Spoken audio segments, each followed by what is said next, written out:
ma thèse de doctorat porte là-dessus, précisément. Donc, l'arrimage intersectoriel autour de personnes judiciarisées qui ont une DI ou un TSA. Et ce que je me rendais compte dans ma thèse, un des constats, c'est que tout le monde veut travailler en collaboration. Tout le monde déplore la gestion en silo. Tout le monde a une bonne volonté, tout le monde veut être concerté. Il y a même un discours qui va vers le décloisonnement total de toutes les pratiques, de toutes les disciplines et des secteurs pour qu'on gère de façon plus souple les personnes et tout ça. Donc, ce qu'on se rendait compte, c'est qu'il y a une idéalisation quand même du travail là-dedans, du travail intersectoriel ou transdisciplinaire qui s'effectue. Et pour revenir aux premières étapes, je constatais que les gens arrivent avec des présupposés ou des conceptions qui peuvent nuire finalement au bon déroulement du travail d'arrimage intersectoriel ou interdisciplinaire. Il y a 3 présupposés qui sont très, très généralisés chez les personnes qui veulent travailler en intersectorialité. Un premier présupposé qui est celui de la fluidité de la communication. Donc, tout le monde va arriver autour de la table. Donc là, on peut penser à une table avec des policiers, des avocats, des travailleurs sociaux, des psychologues, des sexologues, et des agents communautaires et tout ça, des agents de probation, qui s'assoient ensemble et présupposent déjà qu'ils ont une communication fluide. Donc, les mêmes mots veulent dire les mêmes choses. Première étape, on se rend compte que non. On n'emploie pas les mêmes mots ou les mêmes mots ont des sens différents dépendamment du secteur. Par exemple, dans un atelier que j'animais, quelqu'un commence en disant « Bien là, le pays est arrivé et ça s'est passé difficilement avec lui. » Parce que l'autre intervenant n'a pas compris tout à fait ce qu'il y avait à faire dans ce dossier-là. Et tout le monde opine un peu en disant « Ah, OK, ouais, je vois. » Et finalement, moi, j'interviens en disant le pays, dans ce cas-là, de quoi on parle? » Et donc, l'agent correctionnel dit « Bien, la personne est carcérée. » Et là, tu as l'intervenant en itinérance qui part à rire et il dit « Ah, ben moi, pays, c'est une personne itinérante. » Et l'autre, finalement, psychoéducateur qui part à rire en disant « Moi, un pays, c'est un plan d'intervention, en fait. » Puis, tout ça se passait de façon supposément fluide. Donc, ça, c'est un bon exemple de manque de fluidité de la communication. Deuxième présupposé est celui de la complémentarité. On arrive, et l'image était toujours, moi j'arrive avec mon morceau de casse-tête, je le dépose sur la table, tu arrives avec ton morceau de casse-tête et on fait un paysage. Ce qu'on se rendait compte, c'est que finalement, les gens, effectivement, arrivent avec leur morceau de casse-tête disciplinaire, sectoriel, avec leur mandat, mais ils ne participent pas tout le temps à construire le même casse-tête. Donc, à ce niveau-là, il faut s'entendre sur c'est quoi la finalité de l'intervention. Et s'entendre en groupe sur la finalité de l'intervention, ça va faire en sorte que certains vont prendre plutôt le lead sur le dossier. Par exemple, si la finalité, c'est la gestion de la sécurité publique, on va y aller avec le correctionnel, on va y aller avec le psycholégal pour éviter le risque. Si c'est la réduction des méfaits et la réinsertion sociale des personnes, bien là, on va avoir un acteur plutôt du monde psychosocial qui va prendre le lead en disant, bon, bien, on s'organise. Donc, les gens refaçonnent un peu leur morceau de casse-tête pour participer au même projet.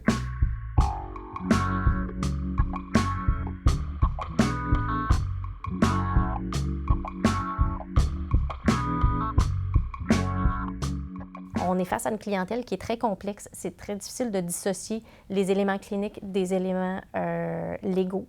Donc, c'est sûr qu'on va être appelé à faire des discussions puis à vraiment interagir régulièrement ensemble pour voir bien, quel alignement on prend avec cette clientèle-là. Est-ce qu'on est vraiment plus dans la sanction en ce moment? Est-ce qu'on est plus dans l'accompagnement? Est-ce qu'on est plus dans vouloir faire cheminer? Comment on pourrait la faire cheminer? Donc, on a vraiment des échanges comme ça pour déterminer où est-ce qu'on s'en va, dans le fond, avec cette personne-là. La pertinence est évidente dans la mesure où, pour la personne qui a une DI ou un TSA, le fait de recevoir ces services-là va être facilitant aussi sur les autres domaines de sa vie en termes de suivi d'accompagnement, que ce soit, par exemple, en termes de logement, de suivi de la médication qui est prescrite, de réadaptation aussi si la personne rencontre certains problèmes ponctuels qui nécessitent certaines expertises ponctuelles.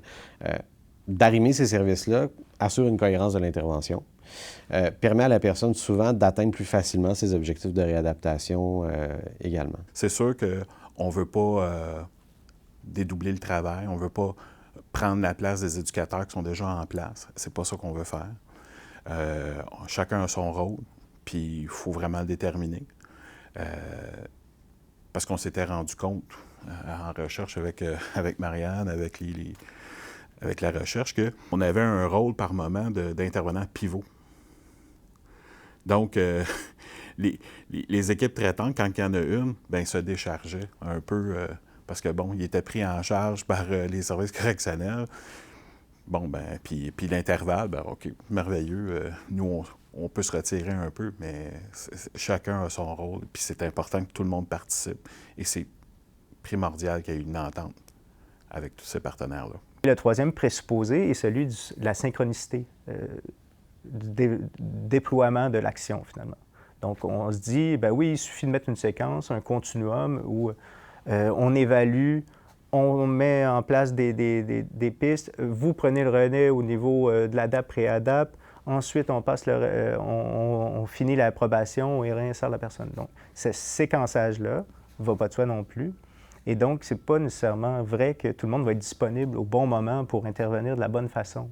Et donc, il faut s'entendre, encore une fois, sur les pistes à développer, les pistes d'action à développer, sur le côté réaliste, la disponibilité des ressources aussi, et donc s'entendre sur la séquence d'intervention à mettre en place. Donc, vous voyez, il y a un télescopage de s'entendre sur les mots, s'entendre sur les objectifs et s'entendre sur la séquence. Et là, on peut travailler en intersectoriel, mais c'est vraiment avec quelqu'un qui va prendre le dessus, qui va souvent dire « j'en fais plus que mon mandat dans ce dossier-là ». Je coordonne, je suis l'intervenant pivot de l'action.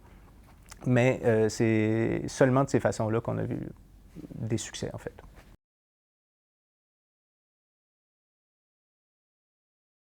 On est dans des services qui ont rarement été priorisés. Et je pense que c'est généralisé à la fois aux personnes qui ont une DI ou un TSA, mais également aux services de réadaptation en santé mentale, plus généralement. On voit un peu ce domaine d'intervention-là comme le parent pauvre. Une personne arrive à l'urgence avec un problème cardiaque ou respiratoire, tout va être mobilisé pour, évidemment, permettre à cette personne-là de survivre. On n'est pas dans les mêmes enjeux en santé mentale. On n'est pas dans les mêmes enjeux dans le contexte de l'ADI ou du TSA. Et en plus de ça, on a un processus de stigmatisation, de marginalisation qui fait en sorte que l'état des services comme tel, pour un intervenant, ça peut être, en termes d'arrimage, plutôt difficile, en fait, d'aller chercher les bons services au bon moment. Et donc, en termes d'arrimage, je vous dirais que pour moi, une des problématiques en ce moment, c'est ça. C'est qu'il y a, à mon avis, une sous-valorisation des services de santé mentale et des services aussi qui accueillent les personnes dans des situations de marginalité, notamment les personnes judiciarisées. Et ça implique aussi d'autres conditions connexes, notamment l'itinérance, les problèmes de consommation de substances. Évidemment, ici, moi, je classifie ça, mais c'est possible qu'on retrouve l'ensemble de ces situations-là chez la même personne également.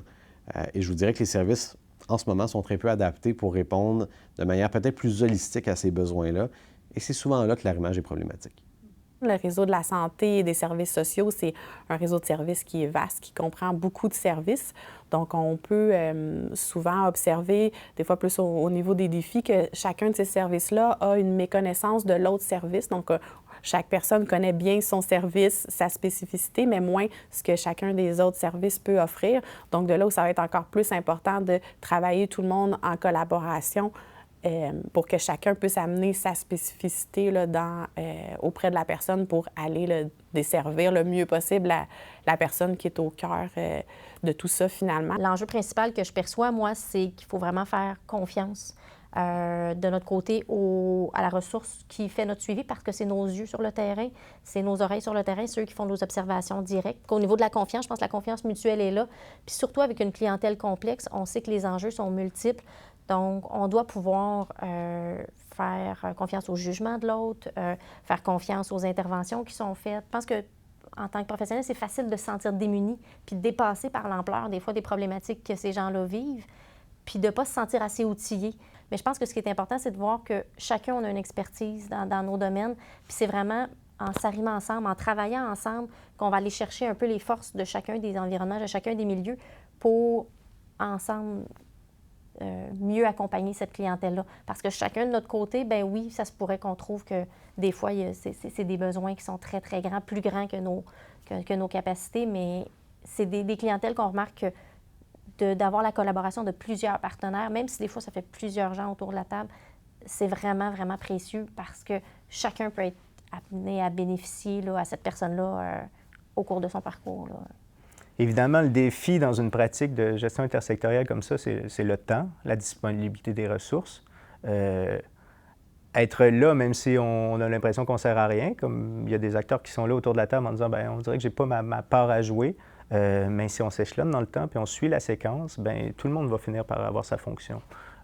Ou même ces acteurs-là vont dire, bien, finalement, je ne suis pas la bonne personne assise ici, mais je pense à mes collègues qui font tel type d'approche et qui serait mieux. Et là, on peut agencer une mobilisation, une action intersectorielle qui vient pallier aux limites de la personne. Et là, on revient sur les effets systémiques.